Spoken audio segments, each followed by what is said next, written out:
Assalamualaikum warahmatullahi wabarakatuh. Saya Triputra Irianto, mahasiswa S1 Farmasi Universitas Megareski, ingin menjelaskan tentang obat. Informasi umum tentang obat yang wajib diketahui masyarakat.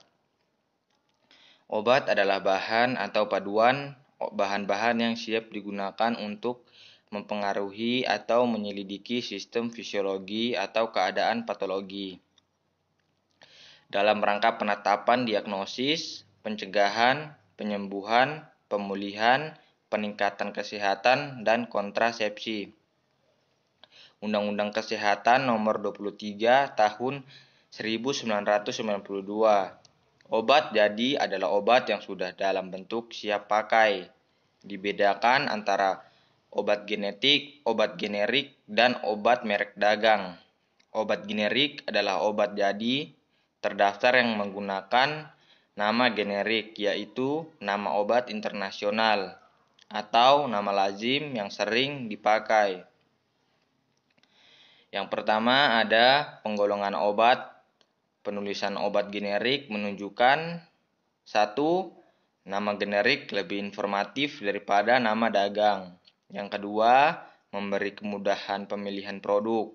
Yang ketiga, ada produk obat generik pada dasarnya lebih murah daripada produk nama dagang. Yang keempat, ada resep atau order dengan nama generik, mempermudah substitusi produk yang sesuai. Obat nama dagang adalah obat jadi dengan nama dagang yang terdaftar atas nama pembuat atau yang dikuasakannya dan dijual dalam bungkus asli pabrik yang memproduksinya. Sedangkan obat palsu adalah obat jadi yang diproduksi oleh pabrik obat yang tidak terdaftar. Obat yang tidak terdaftar atau obat jadi yang kadarnya menyimpang 20% atau lebih dari persyaratan yang ditentukan. Penggolongan obat dimaksudkan untuk peningkatan keamanan dan ketetapan penggunaan serta pengamanan distribusinya.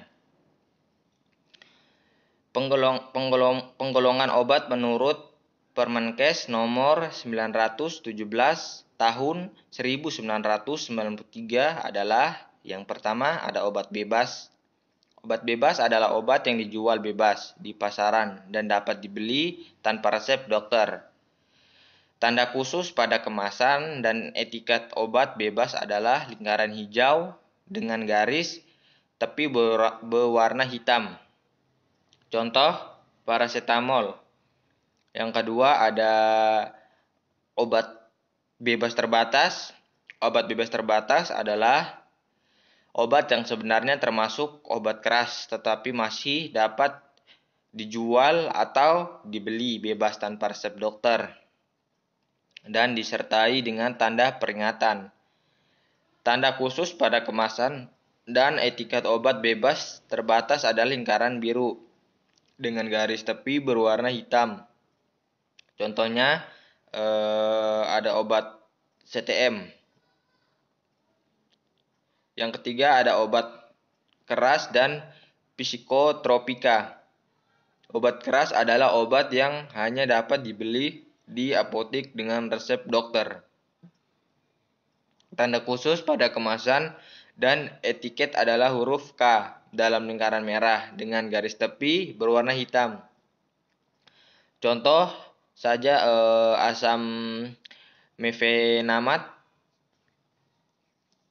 Obat psikotropika adalah obat keras, baik alamiah maupun sintesis, bukan narkotik, yang berkhasiat psikotif melalui pengaruh selektif pada susunan saraf pusat yang menyebabkan perubahan khas pada aktivitas mental dan perilaku. Contoh saja ada obat diazepam, phenobarbital.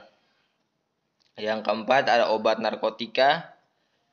Obat narkotika adalah obat yang berasal dari tanaman atau bukan tanaman baik sintesis maupun semi-sintesis, yang dapat menyebabkan penurunan atau perubahan kesadaran, hilangnya rasa, mengurangi sampai menghilangkan rasa nyeri, dan menimbulkan ketergantungan.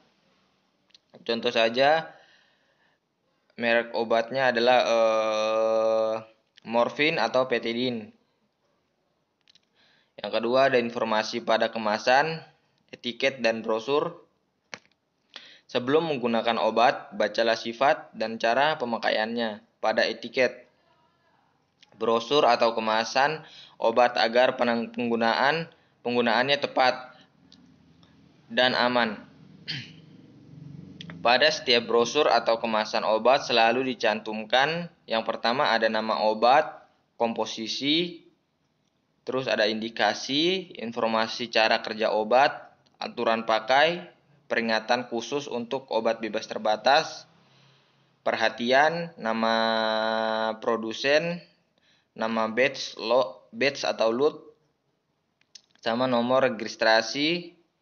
Nomor registrasi dicantumkan sebagai tanda izin edar absah yang diberikan oleh pemerintah. Pada setiap kemasan obat, yang terakhir ada tanggal kadaluarsa. 3. Cara pemilihan obat. Untuk menetapkan jenis obat yang dibutuhkan, perlu diperhatikan. Yang pertama ada gejala atau keluhan penyakit, kondisi khusus, misalnya hamil, menyusui, bayi lanjut usia, diabetes, mellitus, dan lain-lain. Pengalaman alergi atau reaksi yang tidak diinginkan terhadap obat tertentu. Nama obat, zat berkhasiat, kegunaan, cara pemakaian, efek samping, dan interaksi obat yang dapat dibaca pada etiket. Yang bisa dibaca pada etiket atau brosur obat. Pemilihan obat yang sesuai dengan gejala, penyakit, dan tidak ada interaksi obat dengan obat yang sedang diminum. Berikutnya ada untuk pemilihan obat yang tepat dan informasi yang lengkap, tanyakan kepada apoteker. Sekian presentasi tentang obat dari saya. Jika ada salah kata maupun kurang, mohon maaf. Wassalamualaikum warahmatullahi wabarakatuh.